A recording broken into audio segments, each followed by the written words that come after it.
সঞ্চিতা বোস এবং রুবি দাস।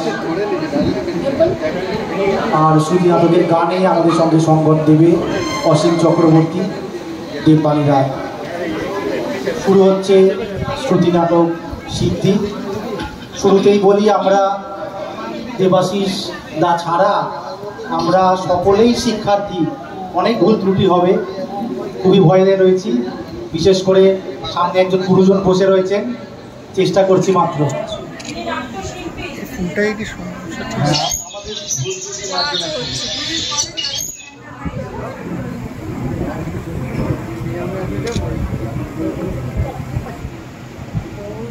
বারবার ফিরে যাও, ওলি বারবার ফিরে আসে, ওলি বারবার ফিরে যায়, তবে তো ফুল বিকাশে, ওলি বারবার ফিরে যায়, ওলি বারবার ফিরে আসে, ওলি বারবার।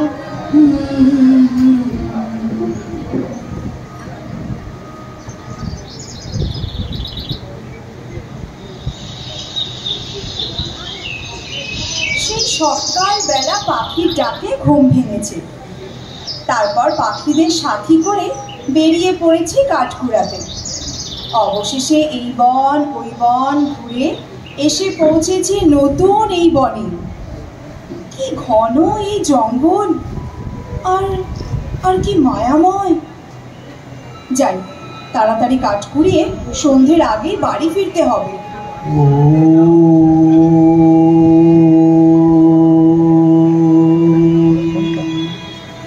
নমস্তস্যৈ নমস্তস্যৈ নমো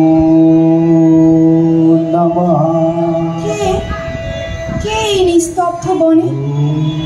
মনে হচ্ছে মানুষের কণ্ঠস্বর। ওম ত্রম্বকম যজামহে সুগন্ধিম পুষ্টিবর্ধনম উর্বারুকমিব বন্ধনাৎ মৃত্যুর্মুক্ষীয় মহামৃতা। আহা, কি মধুর একটা সুর যেন ভেসে এলো। কে ঈশ্বরের আরাধনা করছে? ওই তো ওই বটগাছটার নিচে বসে আছেন এক তপস্বী। একটু কাছে যাব, কিন্তু কিসের সাধনা করছেন ওই নবীন সন্ন্যাসী? নমস্তস্যৈ নমো নমঃ। আজকের মতো আমার তপস্যার প্রথম পর্ব সমাপ্ত হলো। এরপর আরো কঠিন তপস্যায় ব্রতী হব আমি। ওই তো তপস্বী চোখ মেলেছেন, কি যেন বিড়বিড় করে বলছেন। আহা, কি সুন্দর দুটি চোখ, মায়াময়, শান্ত। যাই, একটা প্রণাম করে আসি। কে দাঁড়িয়ে আছো গাছের আড়ালে? কে তুমি এই ঘন জঙ্গলে একাকিনী? তুমি কি বনদেবী? আমি একজন সামান্য কাঠকুড়ানি গো। এই বন ওই বন ঘুরে কাঠ কুড়িয়ে সংসার চালাই। কিন্তু আপনি কে? কিসের সাধনা করছেন? মধ্যাহ্নের এই প্রখর রোদ্রে কষ্ট হচ্ছে না আপনার? আমি একজন তপস্বী, কঠিন এক সাধনায় ব্রতী আমি। সাধনা? কিন্তু কি হবে এত কঠিন সাধনা করে? আচ্ছা, আপনাকে দেখবার লোক কি কেউ নেই? আপনার মা, বোন বা কোনো আপনজন? আমার সবাই আছে গো মেয়ে, কিন্তু তারা কি চিরদিন আমায় বাঁচিয়ে রাখতে পারবে? মানুষ কেমন করে চিরদিন বেঁচে থাকবে প্রভু? প্রাণ থাকে না বলেই তো প্রাণের জন্য এত দরদ। হে দেবী, সেই কারণেই তো আমার এই কঠিন তপস্যা। না, আর বিলম্ব নয়, আমায় বসতে হবে আরও কঠিন সাধনায়। সে কি প্রভু, আপনি তো বড় ক্লান্ত, ক্ষুধার্ত। আমি এক্ষুনি আপনার আহারের ব্যবস্থা করছি। এই যে পাতার পাত্রে করে এনেছি ঝর্ণার জল, আর এই বনের কিছু ফল, আপনি গ্রহণ করুন। আহা, কি অপূর্ব এই জলের স্বাদ, আর কি মিষ্টি এই ফল। তুমি কে? যতই তোমায় দেখছি বিস্মিত হচ্ছি। তুমি কি সত্যি কাঠপুরানি নাকি মায়া? ছি ছি প্রভু, আমায় এমন করে বলবেন না। আপনার তৃষ্ণা মেটাতে পেরে আমার এই কাঠকুরানি জীবন ধন্য হলো। আমার ধ্যানের সময় হয়েছে দেবী, এবার আমায় সাধনায় বসতে হবে। আমি হেথায় থাকি শুধু গাইতে তোমার গান, দিও তোমার জগৎ সভায় এইটুকু মোর স্থান। আমি হেথায় থাকি শুধু। তুমি এত স্পর্ধা তোমার মেনকা, স্বর্গরাজ্যের অপ্সরা শ্রেষ্ঠা বলে এত অহংকার। আমার অভিশাপে তোমায় মরতে যেতে হবে, মনে রেখো মেনকা। দেবরাজ, আপনি বিচার করুন। মুনিবর আমায় অভিশাপের ভয় দেখাচ্ছে। শান্ত হন মুনিবর, শান্ত হন। মেনকার ওই চটুল বাক্যে বিচলিত হওয়া আপনাকে মানায় না। প্রভু, কেমন করে শান্ত হব? স্বর্গ মর্ত পাতাল ঘুরে যেসব অশুভি সংকেত আমি বয়ে নিয়ে এসেছি, সেসব কি সবই মিথ্যে? আমি আমার খবরে কতবার লক্ষ্যে পেয়েছি স্বর্গরাজ্য, আপনি বলুন প্রভু। আমি সহমত মুনিবর। মেনকা, যাও ক্ষমা চাও মুনিবরের কাছে। আমায় ক্ষমা করুন মুনিবর, মরতে যাওয়ার অভিশাপ আমায় দেবেন না। শাপগ্রস্ত অপ্সরা হতে আমি চাই না। হয়েছে, যাও দূরে যাও। তোমার ওই রূপে আর নেতা কথায় আমাকে ভোলাতে হবে। সুন্দরীদের থেকে দূরে থাকাই ভালো। আমি কিন্তু তোমার ওই বিশ্বামিত্র মুনি নেই, বুঝেছো? যাও এখন এই ভেতরে যাও। মুনিবর, আপনি এখনো আমায় ক্ষমা করেননি। হায় হায়, আমার অপ্সরা জন্মে কি হবে গো? এই দেখো, পড়েছি। যাও তোমার এই নাচ মহলে যাও।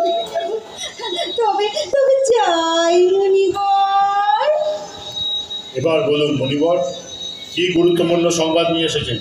প্রভু, দেবরাজ মর্তে এক নবীন সন্ন্যাসী গহন অরণ্যে কঠিন তপস্যায় রত।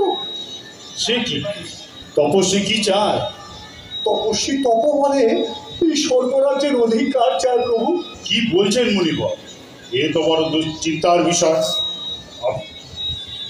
আপনি সব সময় নজর রাখুন ওই তপস্বী। দেখুন সে কি চায়। সে কি একা অমরত্ব চায়, নাকি সবার জন্য চায় অমরত্ব? কে দেবরাজ? আপনার আদেশ শিরোধার্য। আমার বেলা যে যায় সাজবে লাগে তোমার সুরে সুরে, সুর মেলাতে আমার বেলা যে যায়। আজ কত দিন হয়ে গেল প্রভু ধ্যানে নিমগ্ন, একবারও চোখ মেলে তাকাননি, এক ফোঁটা জলও পান করেননি। বনের থেকে ফল নিয়ে রোজ ওনার পায়ের কাছে রেখেছি, তা পাখি আর পিঁপড়েতেই খেয়েছে। আমার যে কিছুই ভালো লাগছে না। কি রে বাছা, কি হলো তোর? আজ কত দিন হয়ে গেল তুই আমার ভাঙা কুড়েতে যাস না, কাঠ কুড়িয়ে হাটেও যাস না। কি হলো তোর? মা, মা গো, তোর চোখে জল কেন বাছা? কে দুঃখ দিল তোর মনে? মা গো, আমি দিন রাত সঁপে দিয়েছি এই তপস্বীর সেবায়, কিন্তু একবারও চোখ মেলে তাকান না। আমার আর তপস্বীর মাঝে যেন লক্ষ যোজন ক্রোশের দূরত্ব। হাজার হাজার বছরেও এতটা বিচ্ছেদ পার হয়ে কাছে আসবার কোনো আশা নেই মা। ওরে ও পোড়ামুখী, ও সর্বনাশী, তুই যে কাঠ কুড়ানি, তোর মন প্রাণ সব সব সঁপে দিয়ে বসে আছিস ওই সন্ন্যাসীকে। কাঠ কুড়িয়ে কোনো মতে সংসার চলে আমাদের, ছোট জাত আমরা। ফিরে চল মা, ফিরে চল, ঘরে ফিরে চল। যাও মা, যাও, ফিরে যাও, একটু একলা থাকতে দাও আমায়। আনমোনা, আনমোনা, তোমার কাছে আমার বাণী মাল্যখানি আনমোনা, আনমোনা, আনমোনা, বার্তা আমার ব্যর্থ হবে, সত্য আমার বুঝবে কবে, তোমার মন জানব না, আনমোনা, আনমোনা।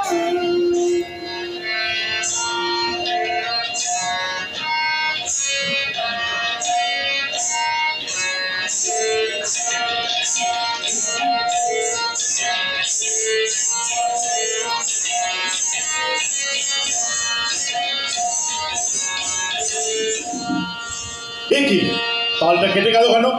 মেনকা, এই যে মহা বিপদের সংকেত।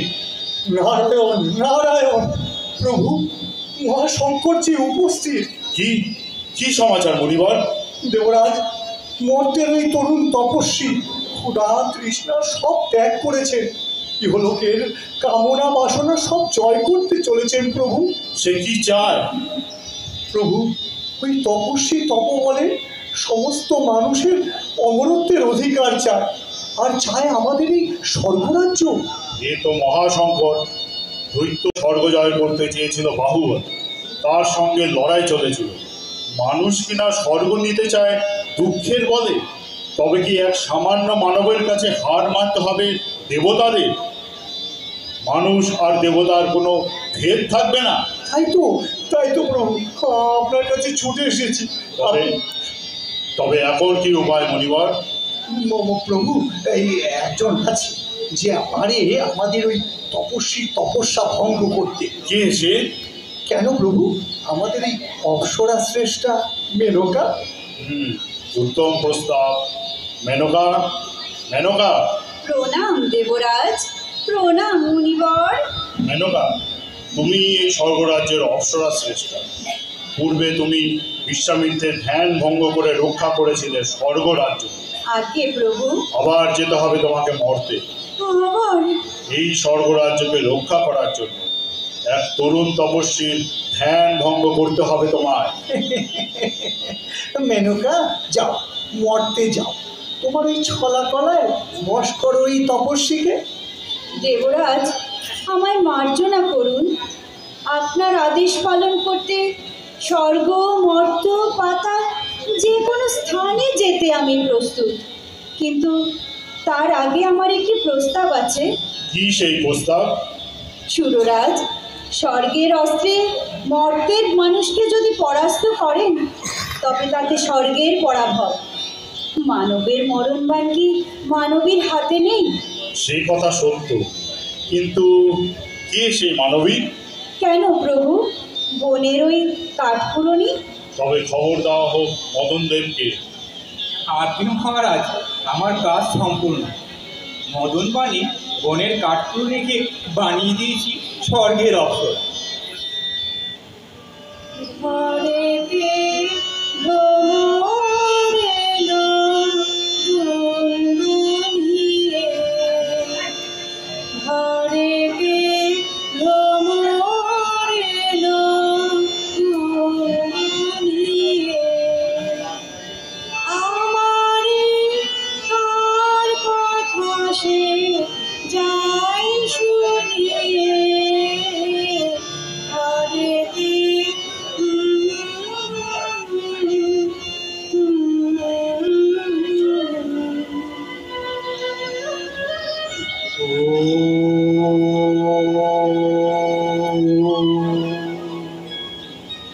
নমস্তস্যৈ নমস্তস্যৈ নমো নমঃ। সাধনার আরও একটা পর্ব আজ সম্পন্ন হবে। এরপর যেতে হবে আরও গভীর অরণ্যে, আরও কঠিন সাধনার জন্য। এই তো প্রভু চোখ মেলেছেন। কে কে এই অসামান্য রূপসী? আহা, কি স্নিগ্ধ এই রূপ! খোঁপায় পড়েছে অশোকের মঞ্জরি, আর তার গায়ের কাপড়খানি কুসুম্ব ফুলে রং করা। যেন তাকে চেনা যায়, অথচ চেনা যায় না। যেন সে এমন একটা জানা সুর, যার পদগুলো মনে পড়ছে না। যেন সে একটা ছবি, যা কেবল রেখায় টানা ছিল। চিত্রকর কোন খেয়ালে কখন এক সময় তাতে রং লাগিয়েছে। আমার মনটা কেন যে এত চঞ্চল হয়ে উঠল। না না না না, এটা সত্য নয়, সবই মায়া, আমার ভ্রম। প্রভু, আপনার জন্য যৎ সামান্য আহার সংগ্রহ করে এনেছি, আপনি গ্রহণ করুন। না না, আমায় দুর্বল করে দিও না দেবী। আমার কাজ এখনো সম্পূর্ণ হয়নি। আমায় যেতে হবে অনেক দূরে। কেন কেন প্রভু? তপস্যা সম্পূর্ণ করার জন্য আমায় যেতে হবে আরও গভীর অরণ্যে। হে তাপস, আমি আপনার তপস্যার বিঘ্ন ঘটাবো না। আপনি এখানে নিশ্চিন্তে সাধনা করুন, আমি চলে। আপনি আমায় আশীর্বাদ করুন। তোমার মনোবাঞ্ছা পূর্ণ হোক, তুমি জয়ী হও দেবী।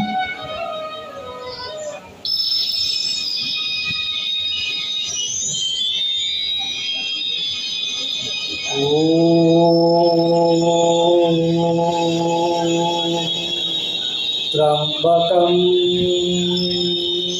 যজামহে সুগন্ধিম পুষ্টিবর্ধনম উর্বারুকমিব বন্ধনাৎ মৃত্যুর্মুক্ষীয় মহামৃতা।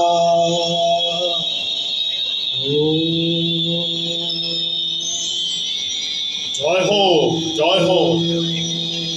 হে তপস্বী, সিদ্ধি লাভ হয়েছে তোমার, স্বর্গের অধিকার লাভ করেছো তুমি। আমার প্রণাম গ্রহণ করুন দেবরাজ। তাহলে আর স্বর্গের প্রয়োজন নেই আমার। তবে কি চাও তাপস? কি তোমার মনোবাঞ্ছা?